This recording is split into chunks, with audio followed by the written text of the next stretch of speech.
Thank you very much for joining us for this session, Learning on the Go Study Tours. I am your moderator for today's session, Al Briggs. If you have any questions along the way, please feel free to go in and put them into the meeting chat. We do have the meeting chat open. If you would rather go in and put them in a Q&A, I will also be going in and monitoring that. I'm going to hand over or present to you now Max Schleser, who is the course director for film and television at Swinburne University of Technology. Thank you, Max. The floor is yours. Fantastic. Thanks so much, Al. And very excited to be at the Adobe Educators Conference. I sort of like a few bits and bobs in the beginning, so to say. You can find some more work about myself on the socials, which is Max Mobile, and that very much indicates my passion about making films on the go, working with mobile storytelling and smartphone filmmaking. I've been for some time now an Adobe Creative Educator Innovator, and it's always great to share some of the the great things that happen in the classroom. Also to just mention that, at Swinburne University of Technology, we are a film school, an ARI film school. So not everyone is like in the same domain as me with the smartphone filmmaking. But when you, for instance, go on a study tour, it might not be the best thing to take the big ARI camera with you, or use even if you get the Canon DSLR cameras with you, or whatever Blackmagic what you have. If you've got what you have in your pocket, that might be a very useful tool to use. Just using some microphones and a tripod and some apps, I think you're ready to go. And that is really some of the excitement that I noticed yesterday when I decided to change my presentation just a few minutes before, 24 hours before I had finalized this, that the Adobe Premiere Pro app launched. And so I was like, wow, I have to include this. So, not an expert yet with it because I just downloaded it yesterday. But if you've worked with Rush and Premiere Pro before, it's pretty straightforward. And sometimes you might be out and about on location and you might not have access to a computer, but you might have your iPad on you, you might have your iPhone on you. So it seems like a really great opportunity. Before I kick us off, I would like to acknowledge that I live and work on the lands of the Wurundjeri people of the Kulin Nation and pay my respect to elders past, present and emerging. So today I talk about storytelling, so it's particularly important to remember that Aboriginal and Torres Strait Islander people are the original storytellers of this place, and we should recognize their significant contributions to the moving image, film and television. And so I do workshops lots of times. I do them in the classroom, of course, but I also do them at festivals. I also do this as part of my research. We make community workshops with youngsters, with senior citizens, and very recently I've done also quite a few workshops, particular themed. So just a few weeks ago we did a project in Greater Shepparton, and we worked there with Greater Shepparton City Council to make some short stories on digital health and understanding the youth perspective. And I mean, the creativity is just like something that struck me, where most of the, even before they come to university, the creatives, the youngsters, they have got a very good understanding these days about how to work with certain tools and technologies. So, whether they have been using CapCut from TikTok or whether they've been using another app. And then just shifting that knowledge to Premiere Pro, you can start to talk straight away about how to do editing, sequencing. So we don't need to get into the details. We can, this is how you import a file. Most everyone seems to know, but we can talk about rhythm and pacing straight away. And I think also just the ideas that came through is really fantastic. So some of these things that might be even applicable for beyond doing a study tour, but study tours, I have to say, is probably one of the most favorite parts of the work that I do here at Swinburne University of Technology. And it's also very similar. What I think is very important for the emerging filmmakers is to make, I'm very interested in documentaries. And so I think when I go to a new country where I've never been before, I'm just a lot more sensitive to exploring that space and learning about culture and country. There's no better way than doing it with a documentary, because you have to be out and about. So why do a class on cultural competency and, you just can be in the country. Of course, we learn about these things before we go, but I think the application in practice is just so much more meaningful.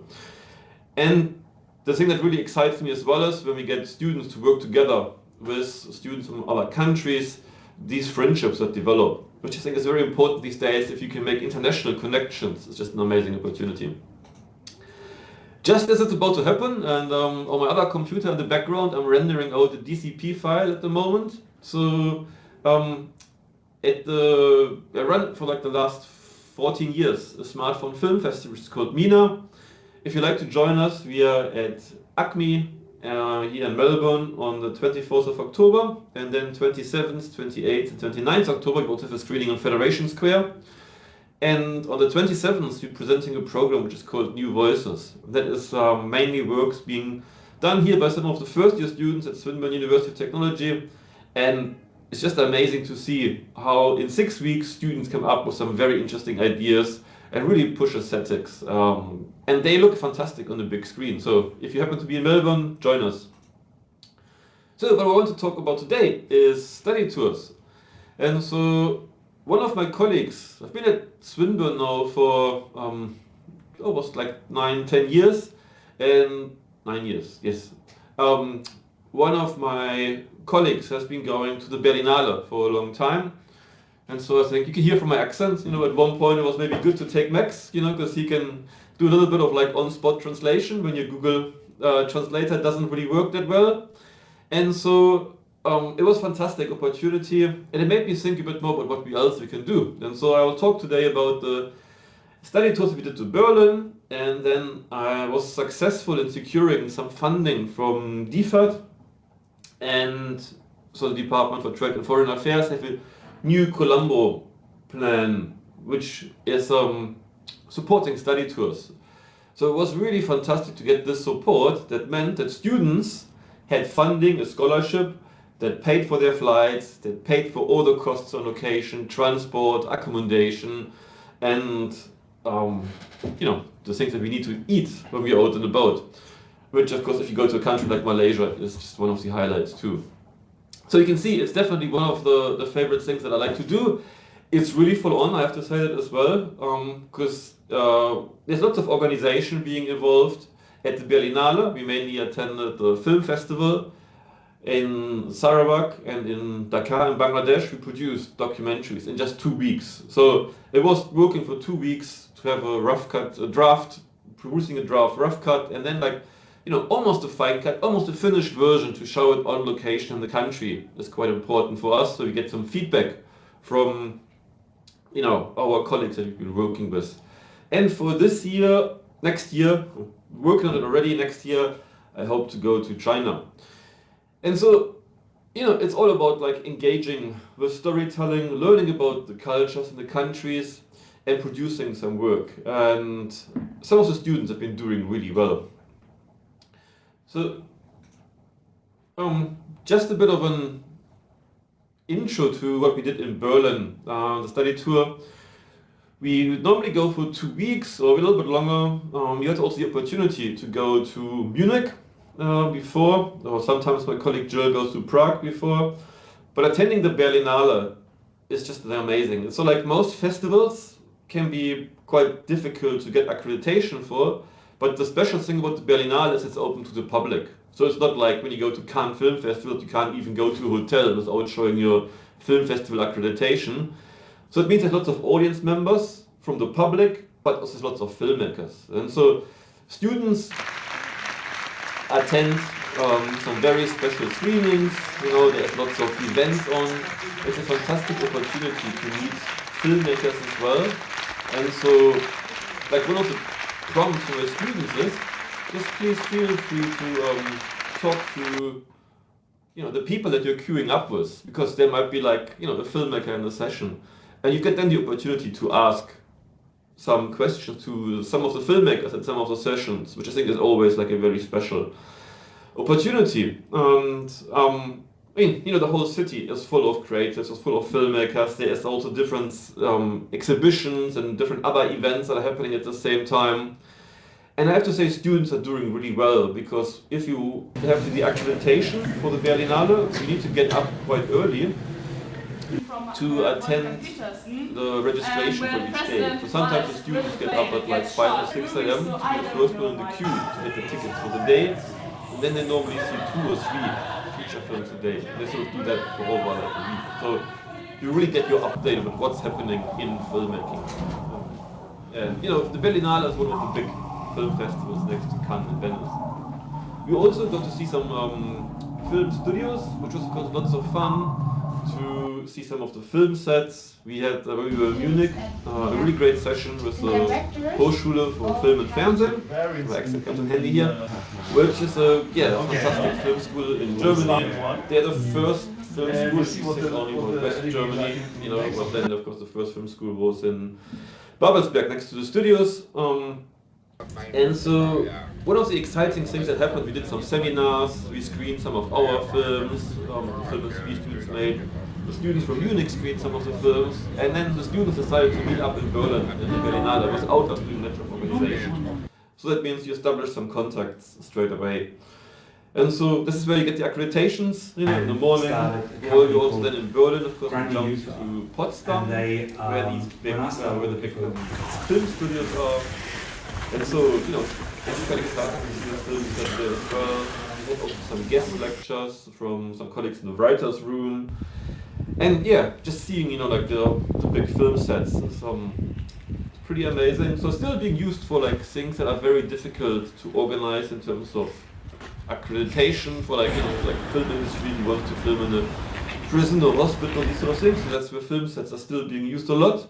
But we also had the opportunity to learn about some of the innovative filmmaking approaches at the Fraunhofer Institute, the research institute. So this was 2019, 2020. So, you know, of course now, you know, VR is a little bit more accessible, but at that time we get to see one of the very first video capture stages with raw mirror sunlight really exciting. On top of the actor. But, and so, you know, we really like film schools, we show students what are some of the opportunities also because of industry. So that when students meet us, I think they get on their radar, oh, I had a great time in Berlin. Maybe I look for, you know, moving to Berlin for a year and do a master's or, you know, work in the film industry there.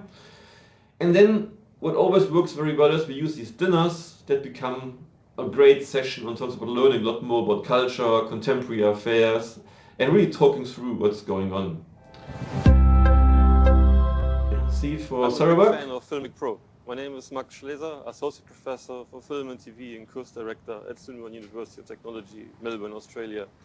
But I'm in Kuching, Sarawak, with 28 students and my colleague Narelle, producing 8 documentaries.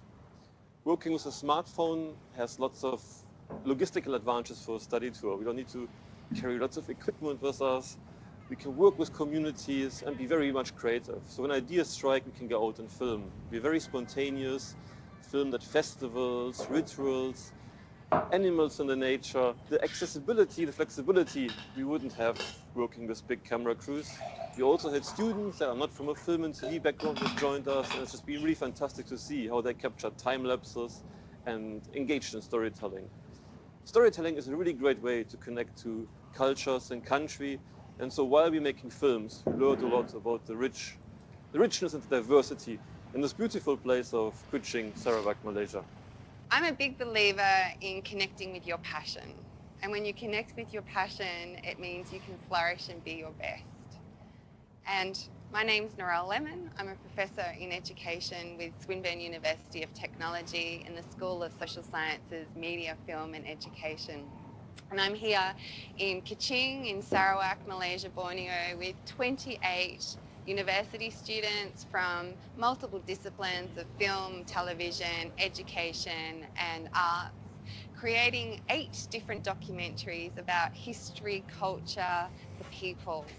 And through support of the New Colombo Plan and funding from DFAT, we've been able to create this amazing opportunity for students to document culture and history, to work in interdisciplinary teams, and to really utilize that power of human and technology to come together to tell stories.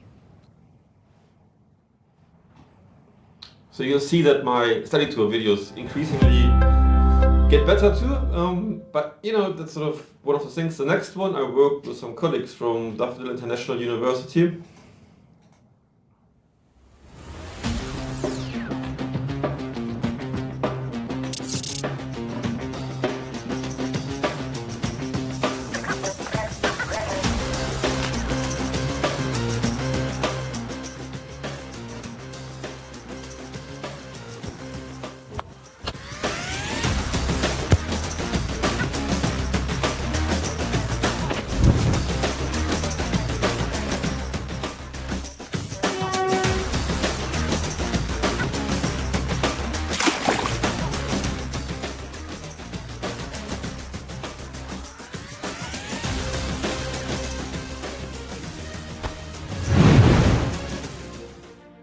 I'm visiting Daffodil International University with 22 of our students, filmmaking and screen production students and media and communication students.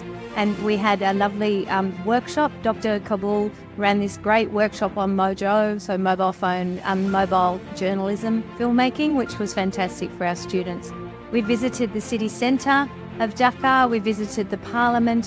I'm very much looking forward to seeing the diverse films that the students come up with, working with the Bangladeshi Daffodil International University students. On this trip, I've learned a lot of things. I learned about the history of Bangladesh and their culture, which is something we don't get to see much of in Australia. But I think the most exceptional thing I learned was how to use a translator when making documentary films. That's something I've never done before, and actually getting some real first-hand experience creating documentary films. And also when we visited the Bangladesh National Film Archives, we spent a lot of time kind of seeing the films be restored and seeing where they do a lot of the caretaking with the older films. You know, we went into the fridge, which was like -6 degrees or something like that. So yeah, it was a really good time, really fun to see. On this trip, I've learned a lot about intercultural communication and how to talk to people in different cultures when they don't speak your same language. So how to communicate even when there's a language barrier, which is going to be very useful in my future travels and hopefully in making more documentaries around the world. Before coming to Bangladesh, my assumption was that all of the areas would be very crowded and busy. I found that to be true just in some parts, but I've also been able to discover some amazing landscapes and found that the people were very kind and welcoming. I would 100% recommend future Swinburne students to come here to Daffodil International University and to Dhaka, Bangladesh. It's been a fantastic experience. We've all fallen in love with the country and the culture, and especially the people and the food. This afternoon we'll play some futsal. I'm sweating already, but this show is just a very little opportunity for us to show how we collaborate and how we've done some great teamwork. The students have made some fantastic work, which came out of a really great collaboration. And we're looking forward to have more collaborations in the future.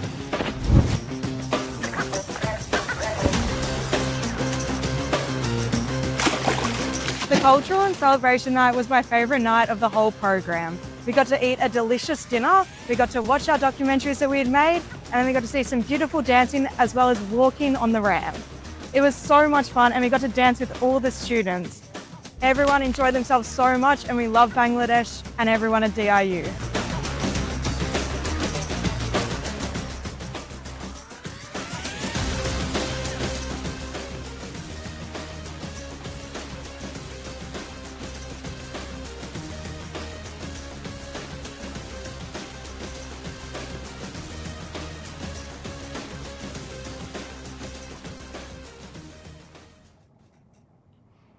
Yes, I had to perform too. I wasn't received any dinner.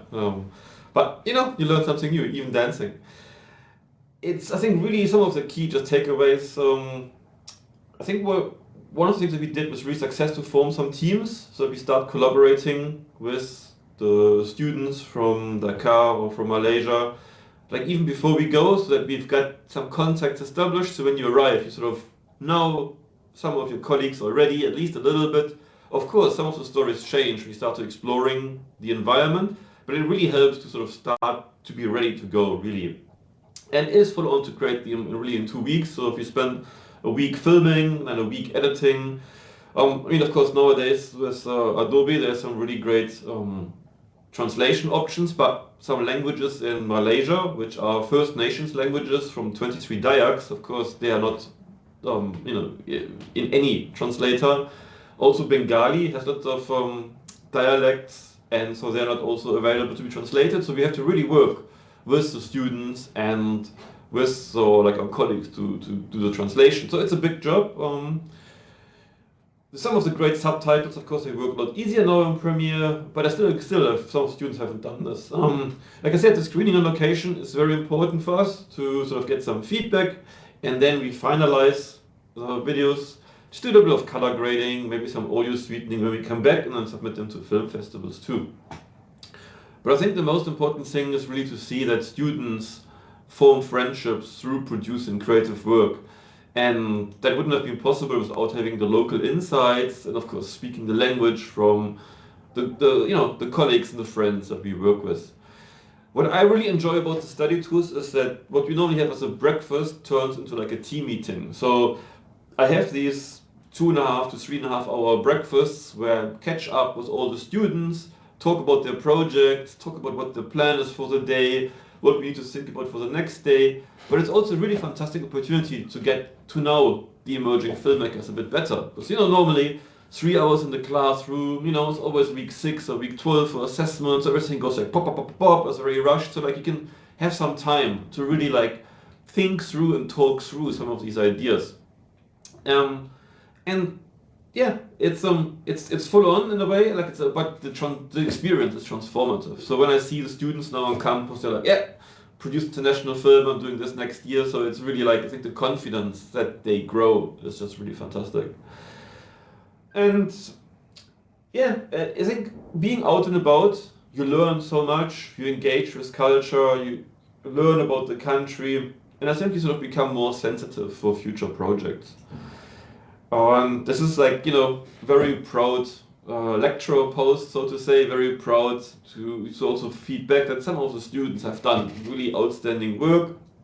And we managed to get the films into some festivals. So that, like some students, some of the emerging filmmakers were invited to the Melbourne Documentary Film Festival to talk about the project they did in Sarawak. At the moment, there's one of the films from Bangladesh that receives special nominations and wins film festivals. Because these are like parts of the world that we don't know too much about, and there are some really amazing stories that were captured. Keeping an eye on time, but just very quickly have to say that if you're interested to learn more about smartphone filmmaking, this is my book, Smartphone Filmmaking Theory and Practice.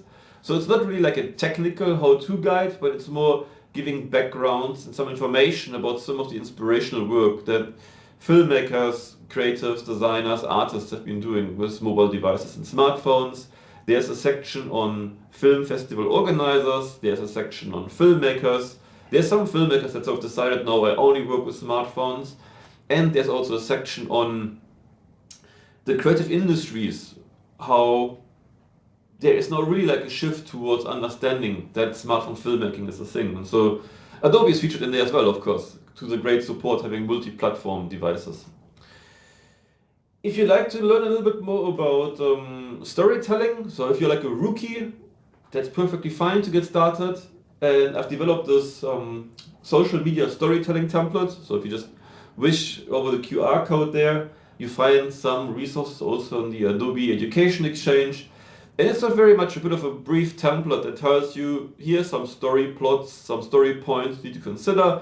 And it gives you just a way to get started how you can create a 2 or 3 minute story if you have never done it before. And if you've done it before, it might just be like a nice prompt to get you thinking this through.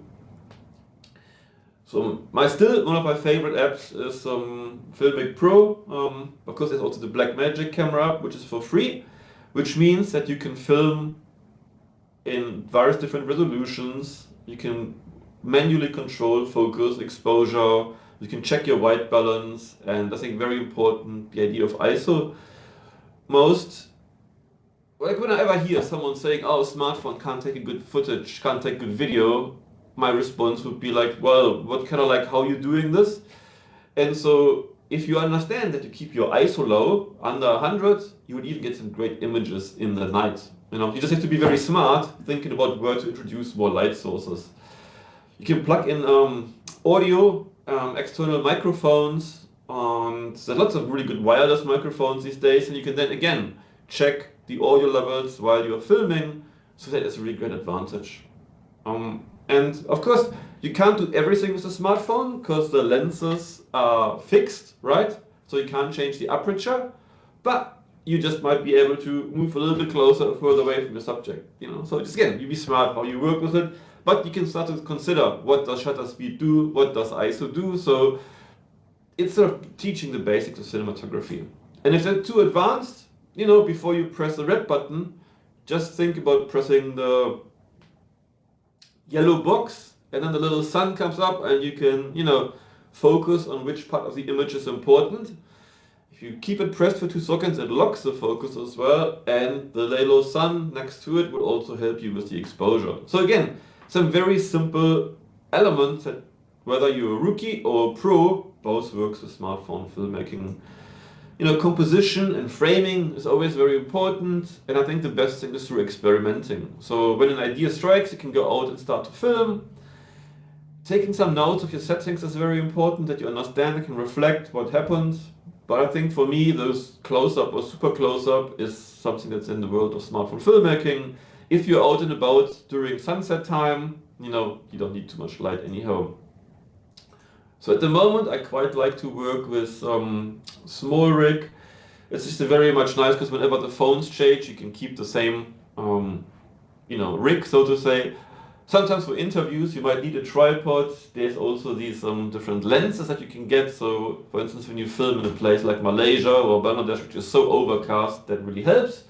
But, you know, if you've never done that before, like, don't worry, like, it's not a 100% requirement. Microphones are very good. Even if you don't have a microphone, you can always ask someone to use their iPhone and use a voice memo app, or there's like the Rode Recorder has a free app. So the iPhone could also be a good audio recording device.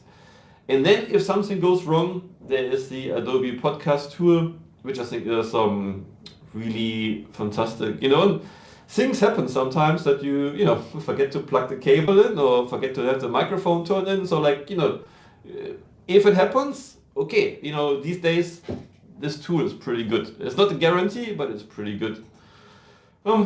These are some of the microphones that I like, these sort of Rode Recorder wireless microphones, but there's also lots of different other plugins. So if you get some XLR microphones, you can connect whatever you have. So there's some CPL filters, so that if you don't want to have any reflections of water or glasses, or ND filters. So you basically get like another f-stop or 2 or 3 on your phone. But again, you know, that might be maybe more if you have done some cinematography work before. Various different connectors that you can connect good audio, which I think is a key thing as well to consider. There's lots of apps for music as well, so that might be something to consider. And I think just very briefly, I would like to just show you the new Premiere Pro app. Yeah, let's dive into it. So let me quickly do the stop the screen. No, sorry. Press the wrong button, of course. Exit the slideshow and I start sharing my screen again. 1 second. And so I want to show you Premiere Pro. So it's in the App Store at Melbourne University with Adobe Creative Campus. So that means I've got this all as part of my. Just checking that the phone is.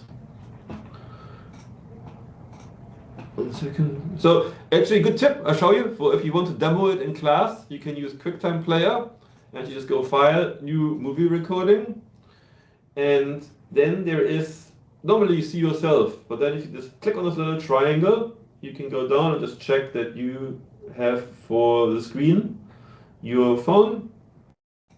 And so these are all my apps, so now I can go to Premiere Pro. There we go. And if you've worked with Rush before, worked with Premiere, it's pretty much straightforward. The thing which I love is you can have multiple layers of audio and video. I haven't tested how many yet, but I've just looked for 2 or 3 and I'm like, whew, amazing. I always wanted to have this. Thank you. So let's just start by doing a new from our picture library. So I did some videos yesterday for some social media stuff. And so like people were like, oh, Max, can you do this really quick? And I'm like, oh, okay. So I did this between meetings. These ones are all very good. And then on the top ones, I think, I don't know what happened. But some of the audio wasn't too good. Can happen to everyone, right? So no worry. So we can just, you know, you've got your timeline at the bottom, which is just pretty much there. And, you know, if you then press play, you can check what you need, you know, very simple. If you select the video, by punching on this, you can then, edit what you don't need. You can delete. You select the video again, and if you swipe the bottom menu, you have some controls, for instance, to control the volume. So if you a little bit more, a little bit less. The enhanced speech was also very good. So it's punch enhance, and that removes some background noise for you. So of course, Max, it's a university. I try to use a nice background. Some students doing something very loud there in the background, so helps out with some little bits and bobs. There is different adjustments for your colors. So what you would normally do with your colors, brightness and contrast. Speed, opacity is if you want to do some layering, so which then works, of course, in a very nice way. So if I would like to add maybe some more pictures, some pictures somewhere. So that means, you can then select elements and move them a little bit around.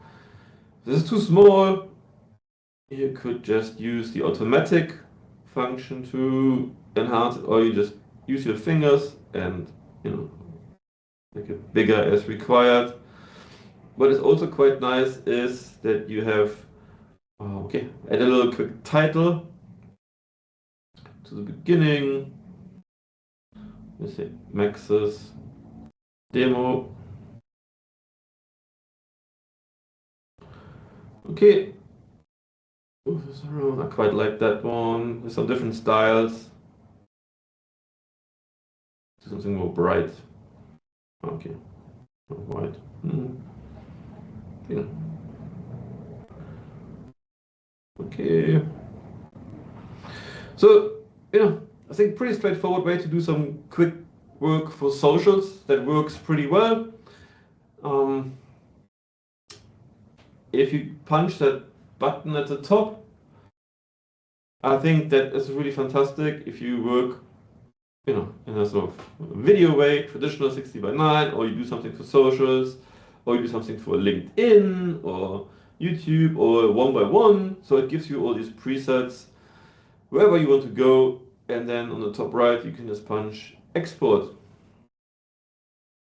Yes, hello, full access.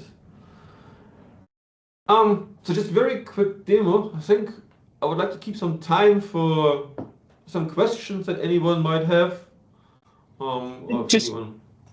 Just flagging there too, Max. If you see on the top right, you've got that tab for Premiere Desktop where you can actually, it's still in beta, but you can actually export that file out and it will go in and share it through your Adobe Cloud account.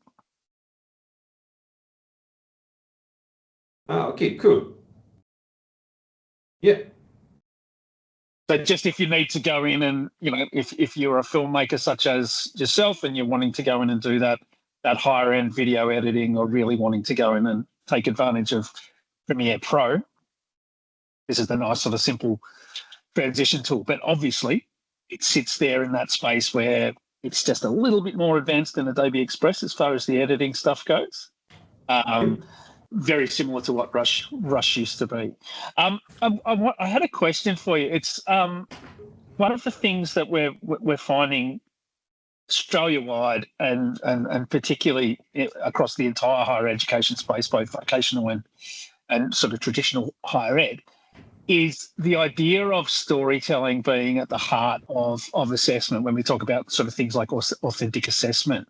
So how critical do you think as an educator that getting students comfortable going in and using their mobile phone as a learning and teaching tool is for students sort of moving forward, as an alternative to, getting a $3,000 camera or a combination and a microphone. So where do you find the value there really? So I think in film and TV, you get lots of students who go, oh, why do I have to work with a smartphone? And I'm like, well, for instance, when we were in Malaysia, I was like, the smartphone is just a bit more robust. And then after a week, some students come to me like, oh, Max, my camera is not turning on. I think it's overheated. I'm like, smartphone is just a bit more, it's water resistant, it's just like a little bit more safe in that space. But I think there's also where I can excite some of the students from film and TV, that they still want to make, for instance, film. Everyone has their favorite camera as well. To get like maybe their Sony compact camera, or they get their Blackmagic, or they get their Canon DSLR camera.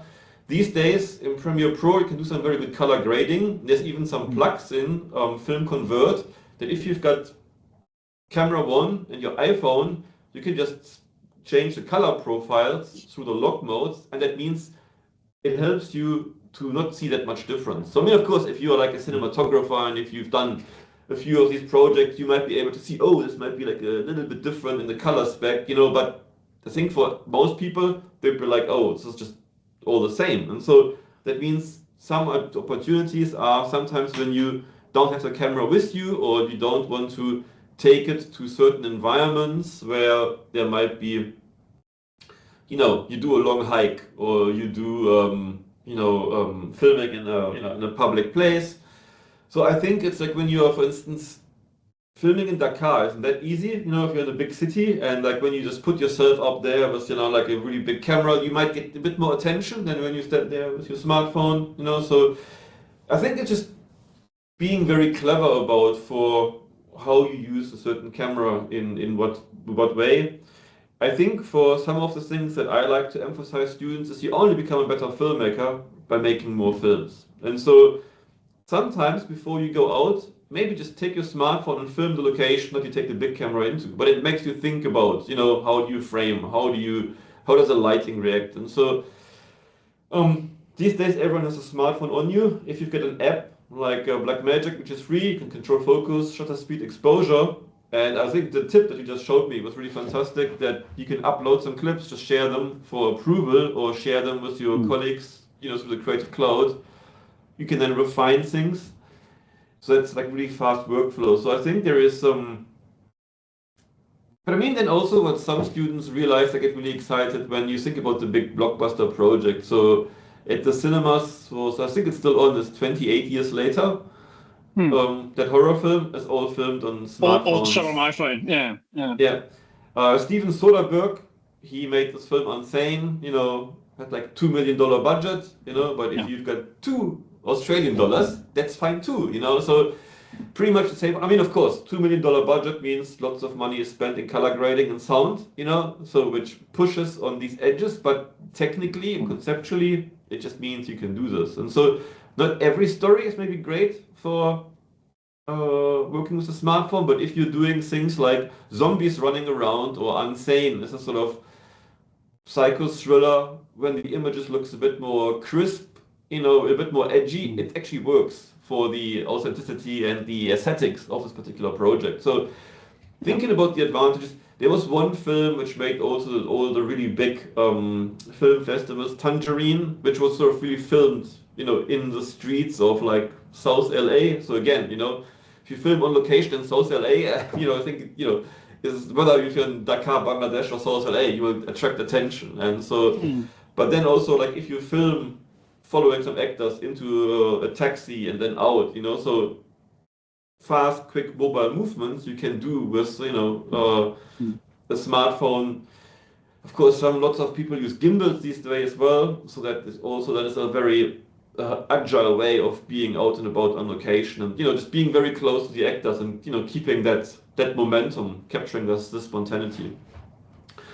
So if you see something out and about, you just flip your camera and start shooting. So that's also, I think, about thinking through how you, sometimes you write your script and you then do the script to screen approach, but if you see something amazing happening in front of you, you can just capture it and sort of build a story around that as well. So yes, good question, thank you. Yeah. Well, and you mentioned sort of earlier that that idea of using the mobile phone as your sort of storyboarding tool, right? Where you're going in and getting all those example sort of shots so you can get an idea before you go in and do your proper setup. I think it's one of those really critical parts of the creative process. I think the thing that, again, and this is something that I've found working across Australian universities, is students And I think it's very much reflected in your study tours. Is you don't have to be a film and television student. You know, like you've got students from all sorts of different areas, and the value of being able to document experience is absolutely critical, I think, moving forward. Yes, thank you. I mean, digital literacy is, you know, if you know about smartphone filmmaking, if you know a bit about mobile storytelling, that's also why I created this mobile story template. Really, is to help everyone to provide an opportunity to create some representations about themselves or how they want to be seen, and that is in a way that you can share these ideas, people, places with social media. And so I've done some workshops here at Swinburne for all the HDR students, just to help them to you get a PhD project, how can you communicate this PhD project beyond just paper? So how can you make a short video about this? And so working now with an app like I think Premiere Pro app is really fantastic, because that means you can start filming some bits and bobs. There is a great voiceover function as well. So the same way that it is in like used to be in Rush, or the same way it's in Premiere Pro, where you just pretty much press a button and you can record straight into it. So, you know, 1 minute, you've got 60 seconds, think about 10 important elements of your project. You press a voiceover, and then you've got something that you can maybe share on the socials, or like, you know, that's something that you can like get out to some you know, some people that you work with. But having worked with some even pre-university students in some workshops, I think it's just pretty amazing to see how like the youngsters just have sussed it out. So I don't need to explain anymore how to import into any camera app, because it's just all pretty much the same. And so I think that's really, really exciting. Also had still on my screen, I didn't forget to mention, there is some of the AI features as well that can be brought into Premiere, so we can generate some images. I think that goes through Firefly probably.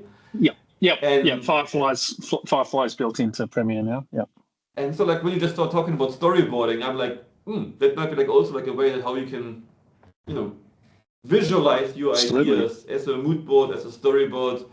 And so, which again, it's, you know, it's there in your app. So that's it's a great way to explore what's happening. Brilliant. Look, we're pretty much at time now. So thank you so much, Max, and thank you to everybody who's participated, those who are going to watch it online later. I did post links in the chat, but we will be going in and sharing out additional links at the end, including to the film festival, the mobile film festival details that Max shared earlier. Thank you so much, Max, for your time. Fantastic story. Hope to speak to you again very soon. Thank you, everyone.